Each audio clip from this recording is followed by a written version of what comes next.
Greetings, everyone, and welcome back to another episode of Plan B Success. We have Tab Pierce, all the way from Seattle, with us today. Caliber Security Partners was what he had created, and he continues in the security business today. But he's had his share of ups and downs and never gave up, and he still continues in that security business. He's seen really high ups, and he's been at the bottom too, and we'll hear from him about his story. He's also written a book, Upsurge, Wreckage to Triumph, Rebuilding Your Personal and Business Life, and I'm sure that comes out of his experiences. So let's welcome Tab, and we'll get started. So welcome to the show, Tab. Well, thank you. I'm excited to be here. Awesome. So tell us a little bit about yourself. Well, I like to say I'm just actually north of Seattle, but been here my whole entire life. Cut my teeth in my career as a salesperson, and I'll probably always have that moniker because I like it. But life kind of pivots and changes, and so I no longer carry a quota, but I carry the burden or the whatever you want to say of a business owner that has to drive revenue. So it all kind of flushes out the same. But made a shift in my career about 1996 to technology and security about 1998, and that's kind of been my where I've hung my hat since then. How did you get into security? How did that come to happen? Like a lot of things, it kind of sort of happened. I didn't, it wasn't, in 98, security really wasn't an industry. It was just kind of a subset of technology. And, I gravitated towards that. And then, I had an opportunity to go to work for a digital signature company, which was still in the security. And then I just migrated over to the consulting side of it about 2002 or so, and that's where I've been, is the security services side since about 2002. It just kind of happened. People are always like, man, you really must know security. I'm on the business side of it. I know enough about security to get myself in trouble. So you actually ran a pretty strong security business for a long time, and you talk about these bad decisions that you took. Yeah. Plummeted your business. So let's talk through that. Yeah. So the company's still alive. Caliber Security Partners. We're 10 years old. About 4 years into it, things were going really well. Revenue was great. I think we had 18 employees at the time. Things were just, nothing's perfect, right? Nothing's ever perfect. I had a business owner that we didn't get a business partner. We didn't really get along, and I wanted to buy him out, and he didn't want to be bought out unless it was a significant amount of money. And that was the year prior. Then all of a sudden, everything kind of blows up, and it blew up because we just weren't prepared. We were living off of revenue, and that was great, but it just was a couple of things that kind of happened that dominoed, and one of them was we had this contract with a large company. It was 8 people, and the contract expired, but they were in the process of renewing, getting another one set up, and they said, it'll be later this week. And so we're like, okay, we'll hold on to our people because, it's going to be next week. Well, next week turned into the next week. And then pretty soon it's another thing. And then, that tension started to build. And pretty soon we're just about at the point where we got to make a decision. And right about the time when we were like, we just got to because it's 8 people for 8 weeks. It's a significant amount of money. And our contact at that company was transferred internally, and we didn't get the renewal. And so all of a sudden we have 8 people that we've been paying that aren't productive. At the same time, it showed another weakness in a business unit that we had that wasn't performing, and to make things, to tie a really big ribbon on this bad situation, we went out and got a high interest rate loan to cover a lot of the things that we had experienced. And looking back at it, it was just, there was a series of bad choices, bad things happening on us, but it left us $750,000 in debt to 18 different people, companies, government agencies, and that's when it got interesting, to say that. How did you tackle that situation? Obviously the easier thing would have been to close your doors. Shut down. Yeah, but yeah. do that. And that's what people told me to do. But I talked to people that are like, yeah, you should probably shut down, go get a job, start something new, but shut down. The reason why I didn't is $250,000 of that we owed was to the IRS, and the IRS doesn't forgive, right? So they may say, hey, boy, sorry your business didn't work out, but when do we get our money? So the best way for me to pay that back was to keep the business going. And that was the decision. But it was super hard. That business partner I talked about, came to me and said, there was accusations that he threw. But then he said, I don't want any part of this. I want to be absolved from any of the legal responsibilities that are going to come down. Nothing ever came down. And he wrote his 26% ownership over to me and walked away. So all I had to do was screw things up royally to just get him out of there and get it for free. But it was a slow and gradual process to get out of it.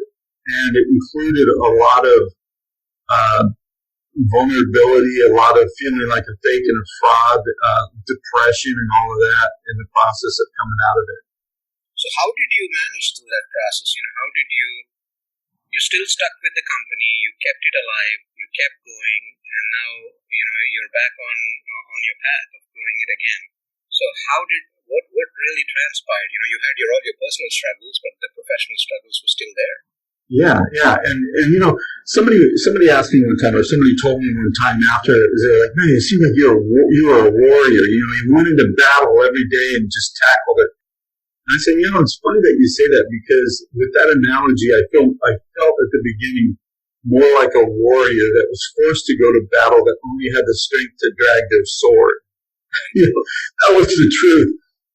But it was a day by day thing, and it was, early on it was, I couldn't see the light, but the truth was we were driving revenue, we were paying off debt, we were paying our employees. I wasn't taking any money, but at the same time we had these creditors, especially that hard money lender that was just pounding on us. And so it took a good while for me to kind of realize that we were going to be okay, and and honestly that I had a lot more power in the situation than I was allowing myself to have. But it was a slow thing. And then after a while, you look up and you're like, wow, you know what? I think we're going to do this. I think we're actually going to come out of this thing and we're going to be fine. But it didn't happen overnight. It was a gradual process, and there were some things I had to do in order to get there. I became a fanatical planner. I mean, just like every detail, just fanatical. I still am. And I kind of give credit to that planning for kind of getting us out of it. So how long was this process of struggle? How many years was it? Well, I love that, because my original assumption when I figured it out was it's going to take us a year to get out of this. It took us 3 years to get out of it. And it was an interesting experience, because there are things I learned about different people that you owe money to. As an example, the IRS gets this horrible, horrible rap. They were the easiest to deal with by far. And people are like, and it's funny because I tell people that, like, you must be mistaken. Like, well, I don't know if I'm mistaken or not. I lived through that thing, and so there were things that you learn, but it took 3 years, and it was on June 18th of last year that we sent the last ACH payment to that hard money lender, and we were done, and we were debt free. And I expected streamers and balloons and confetti and a marching band to pop out, yay! And none of that, so it was a little surreal when we finally came out of it. So while you were going through this struggle, at any point did you contemplate bankruptcy or anything like that? I made I considered it really, really hard at the beginning.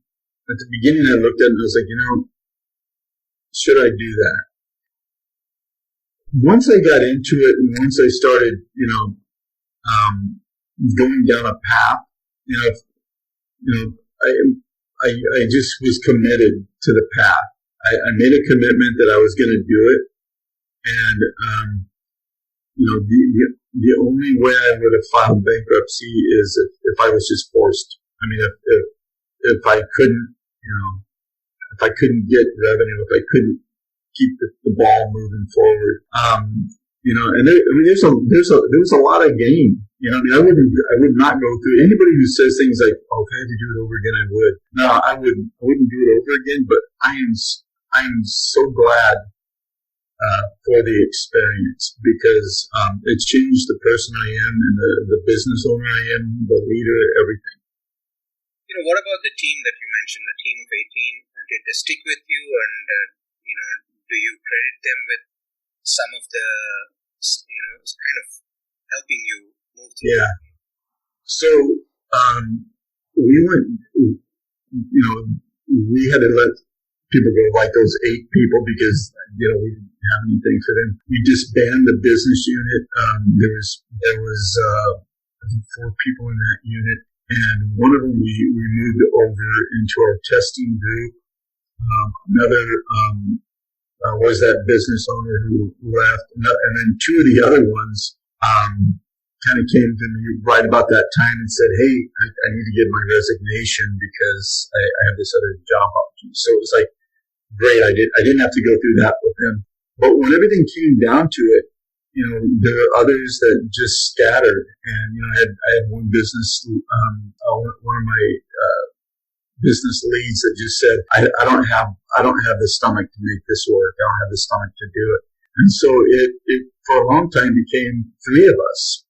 It was 3 of us, and we were using outsourced individuals to manage the rest until we could rebuild it. But yeah, it was small. And I credit those 2 individuals.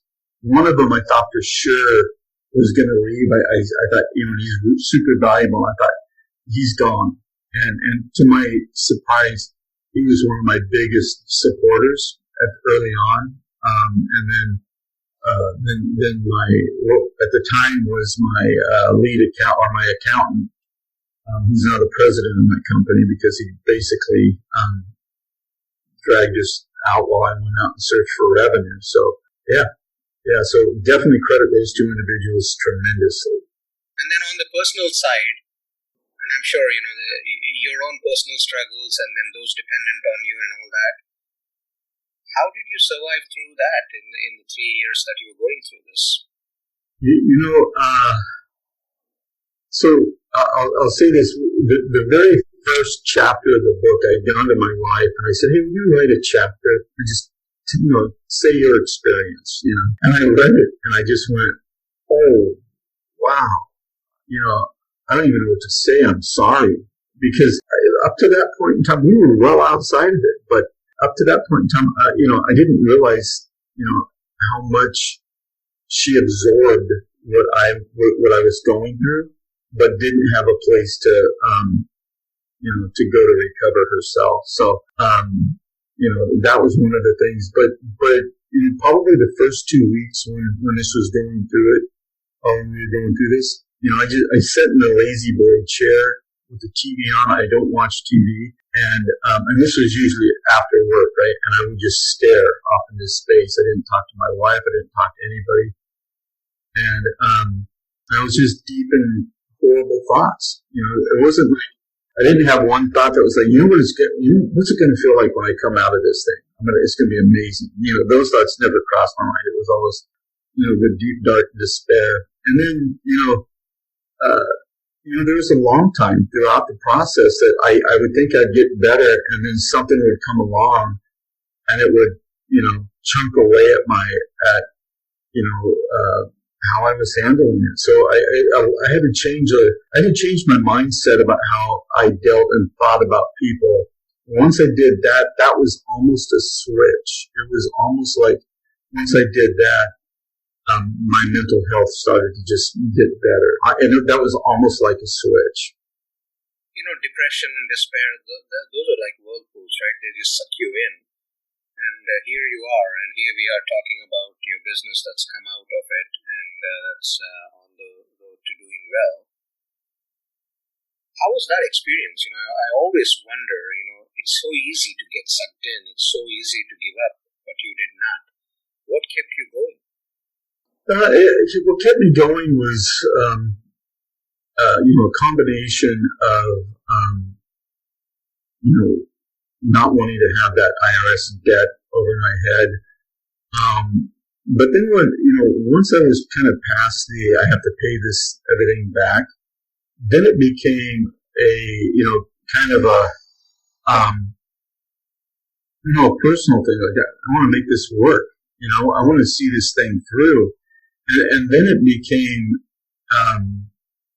more of we're going to see it through, and then we're gonna have, some very big growth. And so what took, it was a seed, right?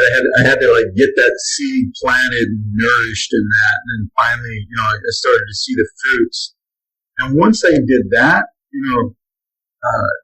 things really changed.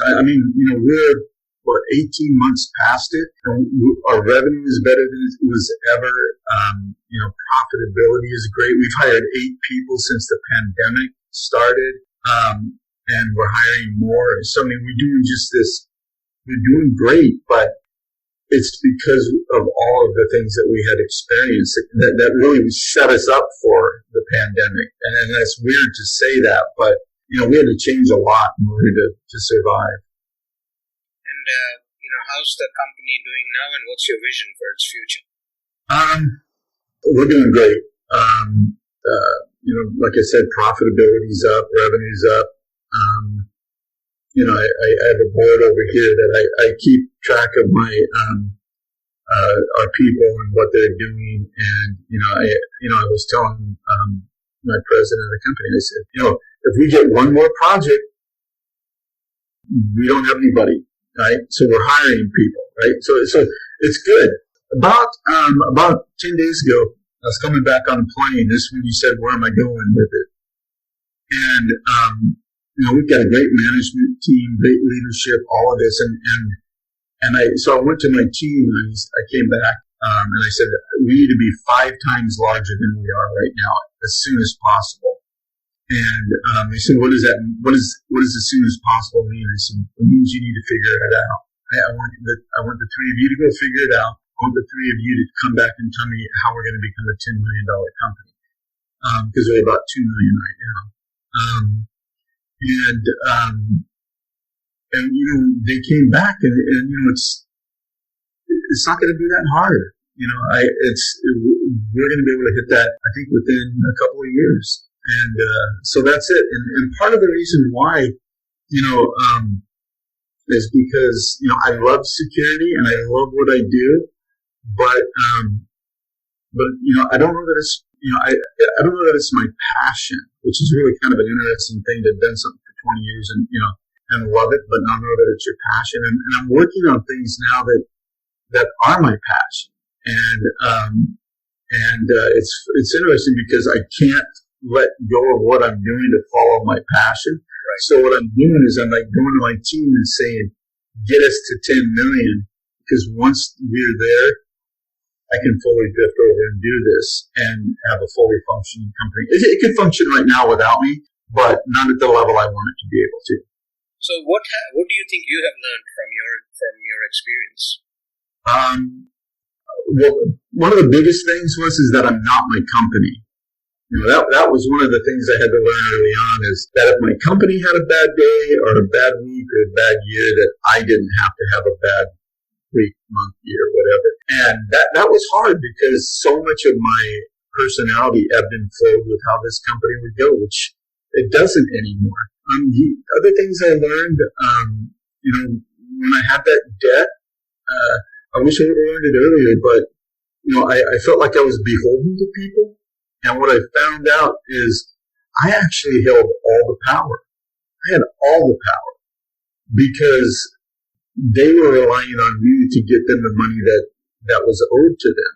And so once I made that shift of, I'm not going to be beholden to them. I'm going to pay them, but I'm not going to allow them to control my mood and emotion. And I'm going to handle those things strong. And to realize, that a lot of those people are only in our life for a short season. And so don't give them too much time or mental, or thought or whatever, if they're going to be gone, And so there are a lot of things that I learned, but probably the biggest one, and this is kind of one of the messages that I love trying to get out, is that I learned that I could truly outlast everything. If I could do that, I could outlast everything. And that doesn't mean that I'm going to go from point A to point B without circles and, divots and, obstacles. And that. It just means I'm going to get to point B. And now I look at it, I think, anybody can do it. And that's kind of that was probably the biggest, learn that I got out of it. Awesome. So Tab, what do you consider as your message from your book?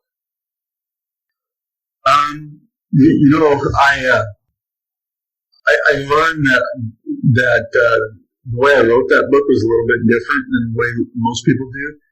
The start of that book was written by me when I was in the middle of everything, right? So the chapter on thoughts was me convincing myself that I needed to control my thoughts. And then it became a chapter, right? And then there's another one about my need to just really keep myself motivated and pushing forward. And so there's this gradual change in the book from me being, deep in the middle of it to coming out of it to being out of it. And the message that I really want people to learn is that, business was just and this experience was just the business experience I had was just the vehicle. It could be an experience in anything outside of business, and the lessons can be learned. But it's really find good quality people that can guide you along the way. And as an example, we were almost out of it, and I was talking to an individual. He said, "I wish I would have known you before, because there were things I could have done that would have made this a lot easier on you, and you wouldn't have had to go through a lot of this." And I'm like, "Oh, well, lesson learned." So, that's a lot of what I want to do. Is I want people to know that other people are out there that are doing it, or that have done it, and that have experience with it, that they're not alone. And, I was pretty vulnerable and pretty candid in that book where, I didn't really pull any punches. And, this kind of what I want people to learn. And it was the book that has started taking me down other paths, which is really cool. That's awesome. And where can people find your book? They can find it, they can find it on Amazon. They can find it on Audible. If they want to go to tabpierce.com, they can buy the book there. as well as they can contact me there, through the contact form. And I like to help people, so I just mentioned that. I always feel bad if I don't mention that people that I'm available for people to talk to. But so it's available in most common avenues. Well, thank you so much for joining us today, Tab, and relating your story, your journey. I know that will strike a chord with a lot of people that are struggling in terms of their business, especially during present times. And hopefully it will give them some strength in terms of finding resolve and sticking it through and coming out successful. Before I let you go, one takeaway that you'd like to share with the listeners.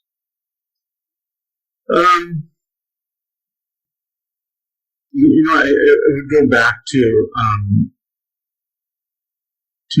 how you view yourself and how you view the individuals around you. The last chapter in the book, I talk about being a healthy narcissist, and I've gotten a little bit of flack from that because people don't like the word narcissist. But I'm like, I didn't coin the term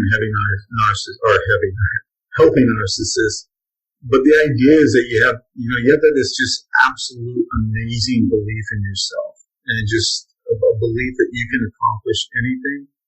Doesn't mean it goes perfect, but you can do that. And then the healthy part of it is a belief that everybody else is equally great as important as you are, and that you're going to go back out and help people and lift them up, right? And that's, to me, that's the big takeaway is, get out of your own head and, turn to mentors, turn to people that can help you get out of your head, because that's usually where most of our problems reside. Thank you so much for joining us today, Tab. It's been a pleasure and learning from you. Thank you. I hope you liked that episode and are enjoying all the episodes in Plan B Success podcast. I'd encourage you to go subscribe on your favorite platform, whether it's any listening platform or YouTube or wherever you listen to podcasts. Make sure you subscribe so that you enjoy this content and extract from it what serves you best, what benefits you in your own life, personal, professional, business, whatever it might be. PlanB.live is the website where you can go in order to find any episode that you would like to listen to. 3 times a week, we release episodes, the first being an inspiring interview with someone who's done it, been there, done that, and can inspire you to go after what you want to achieve. Every Monday, that's the episode that gets released. And then, on Wednesdays and Fridays, we pick a topic and we talk about it in order to benefit you in your personal and professional life. At the same time, if you're someone who's interested in learning more about these concepts, if you're someone who's interested in podcasting as well, go check out planbsuccessschool.thinkific.com. That's where all the online courses are. You can learn and benefit from them there as well. There's a bunch of free courses. There's a bunch of paid courses. Start with the free ones. Get to learn what you aspire to learn. And if you want to delve deeper, then you can sign up for the other ones. Thank you very much.